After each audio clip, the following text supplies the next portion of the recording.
They never expected me to answer the door. 10 years.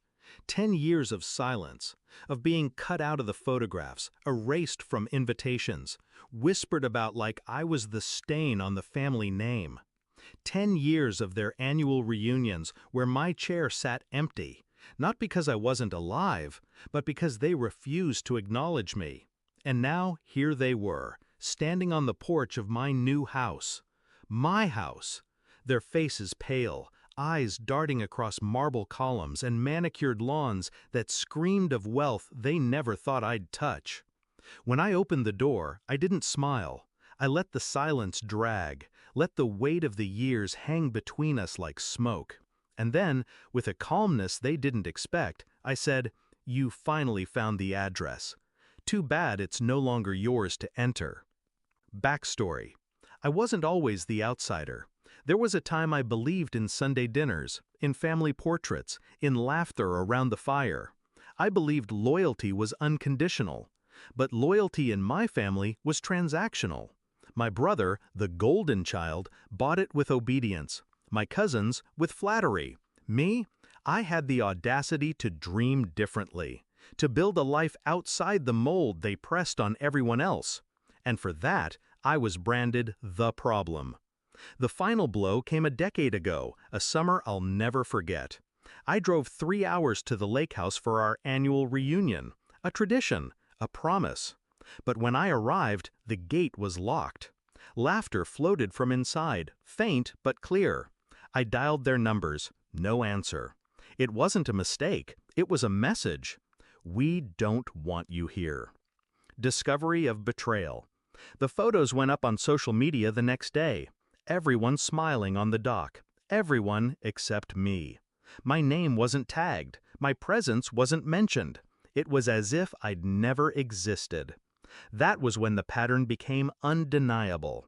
The birthdays without calls, the weddings without invitations, the group chats I was mysteriously left out of. Exclusion wasn't accidental. It was designed. And yet, I didn't break. I studied their cruelty like a blueprint. I understood their hierarchy, their dependencies, their fragile egos. I realized something important. They didn't cut me out because I was weak. They cut me out because they feared what I might become without them. Shift in mindset. So I let them think they had won. I stopped chasing their approval. I stopped begging for scraps of affection. I stopped showing up uninvited.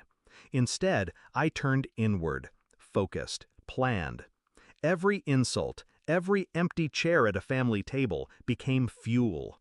I worked in silence, built in shadows, sharpened myself into something they wouldn't recognize.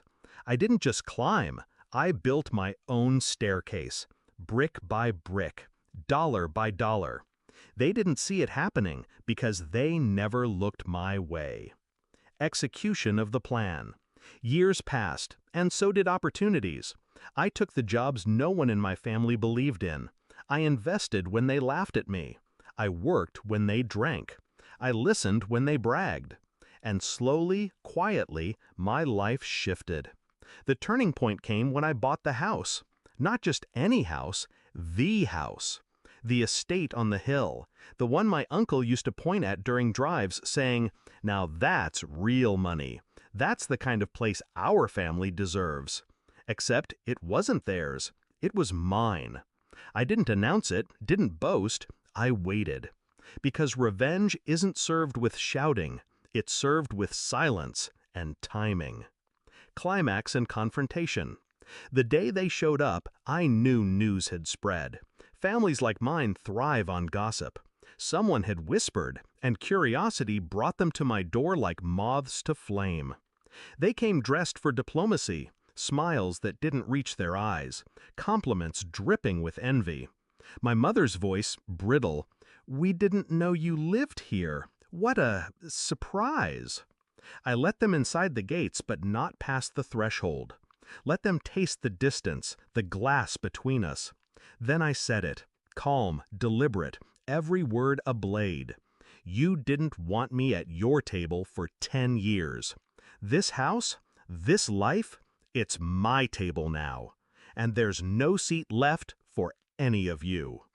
Their faces collapsed. My brother's smirk faltered. My mother's eyes welled. My father clenched his jaw. For the first time, they were the ones locked out. Resolution and emotional release. They left in silence, their footsteps heavy against the stone path. I didn't watch them drive away. I closed the door, shut out their shadows, and stood in the home they said I'd never deserve. That night, I poured myself a glass of wine, sat by the window, and thought of the empty chair at their reunion table, the one they had reserved for my absence. Now it was their turn to feel it. Because the truth is, I didn't need their reunion. I built my own. And when they showed up at my house, pale and trembling, they finally understood. I hadn't been excluded. I had ascended.